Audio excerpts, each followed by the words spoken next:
Assalamualaikum warahmatullahi wabarakatuh.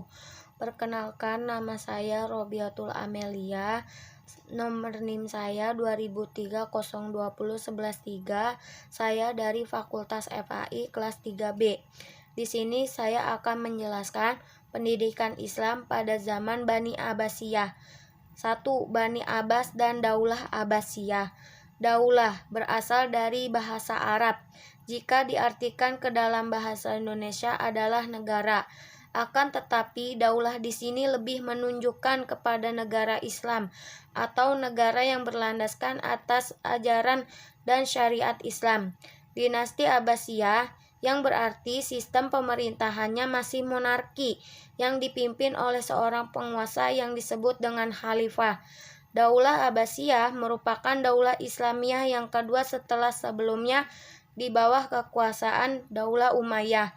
Daulah Abbasiyah adalah dinasti terlama yang pernah memegang kekuasaan Islam dibandingkan dengan dinasti-dinasti Islam lainnya, yaitu sekitar 5 abad atau sekitar 509 tahun.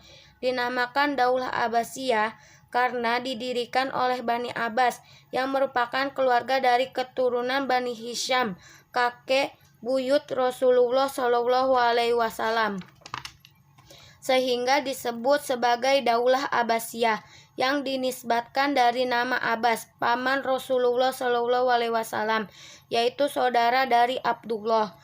Bani Abbas merupakan keturunan dari Abdul Muthalib bin Hashim bin Abdi Manaf, kakek Nabi Muhammad Shallallahu Alaihi Wasallam yang meninggalkan 3 putra, yaitu Abdullah, ayah Nabi Muhammad Shallallahu Alaihi Wasallam, Abbas dan Ali bin Abi Thalib, dan Abu Thalib, paman Nabi Muhammad Shallallahu Alaihi Wasallam, ayah dari Ali bin Abi Thalib.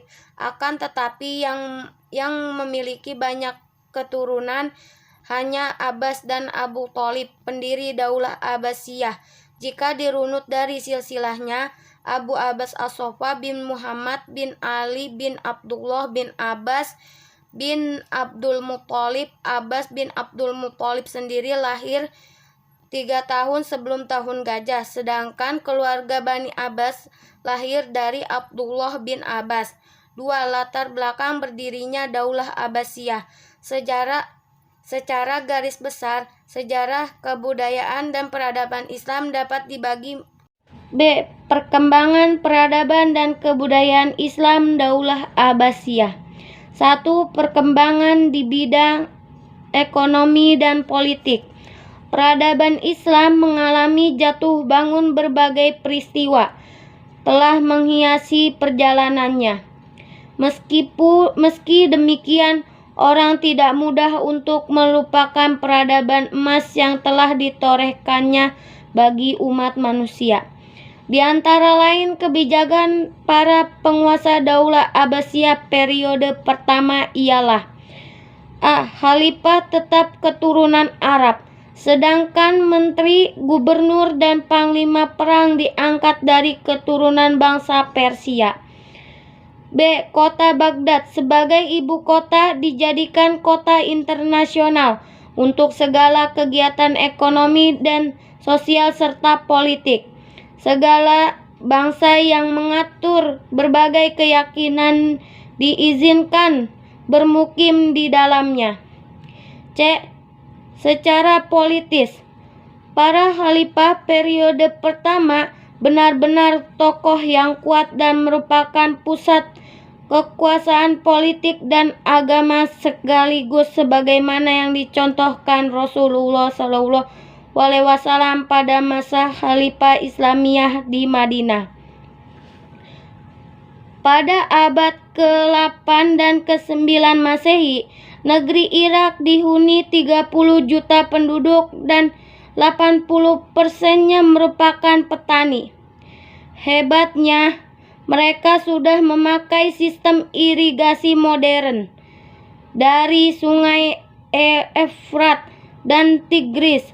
Hasilnya, di negeri-negeri Islam, rasio hasil panen gandum dibandingkan dengan benih yang disebar mencapai mencapai 10:1 di Eropa yang hanya 2,5:1. Sistem perekonomian negara dibangun dengan menggunakan sistem ekonomi, pertanian, perindustrian, dan perdagangan antara lain dengan A. Ekonomi pertanian.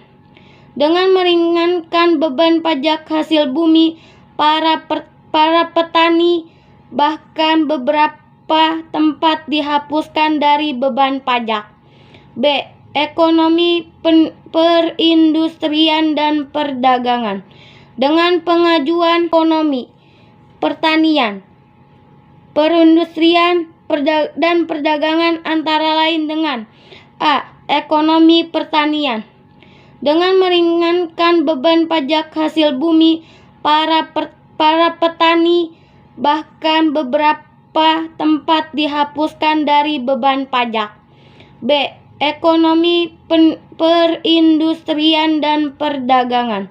Dengan pengajuan kepada seluruh rakyat untuk membangun berbagai industri, pemerintah juga mempergunakan berbagai sumber tambang untuk diolah menjadi barang seperti emas, perak. Sejarah, kebudayaan, dan peradaban Islam dapat dibagi ke dalam 3 periode besar, yaitu klasik, pertengahan, dan modern. Daulah Abbasiyah sendiri merupakan dinasti yang menguasai daulah Islamiyah pada periode klasik dan pertengahan, dan berkembang pesat dengan menjadikan dunia Islam sebagai pusat pengetahuan kekuasaan daulah Abbasiyah. Dilatar belakangi pada keinginan keluarga Bani Abbas, keluarga dekat Nabi Muhammad SAW. Daulah Umayyah yang didirikan oleh Muawiyah dengan cara mengalahkan Khalifah Ali bin Abi Thalib, keponakan Nabi Muhammad SAW, dan menjadi laki-laki pertama yang masuk Islam sebelum Abu Bakar secara sepihak. Selain itu, perolehan kekuasaan Muawiyah yang bukan berdasarkan atas suara terbanyak, akan tetapi melalui kekerasan diplomasi serta tipu daya, semakin menguatkan keinginan Bani Abbas untuk dapat mengambil alih kekuasaan daulah Islamiyah dari Bani Umayyah. 3. Proses berdirinya daulah Abbasiyah. Dinasti Abbasiyah didirikan oleh Abu Abbas As-Soffah yang merupakan keturunan dari Abbas bin Abdul Muthalib, paman Nabi Muhammad. Di samping sebagai pendiri, beliau juga berperan sebagai khalifah pertama daulah Abbasiyah yang memerintah selama 3 tahun, yaitu antara tahun 132 sampai 136 Hijriah atau 750 sampai 753 Masehi. Bani Umayyah berada di bawah kepemimpinan Umar bin Abdul Aziz yang bersifat adil serta merintis sikap terbuka terhadap gerakan-gerakan oposisi yang ada di dalam pergerakannya. Situasi tersebut tidak disia-siakan oleh para tokoh Abbasiyah untuk menggalang dan memperkuat dukungan, sehingga gerakan mereka tumbuh dan berkembang dengan menjadikan kota Humaymiyah sebagai pusat pergerakan.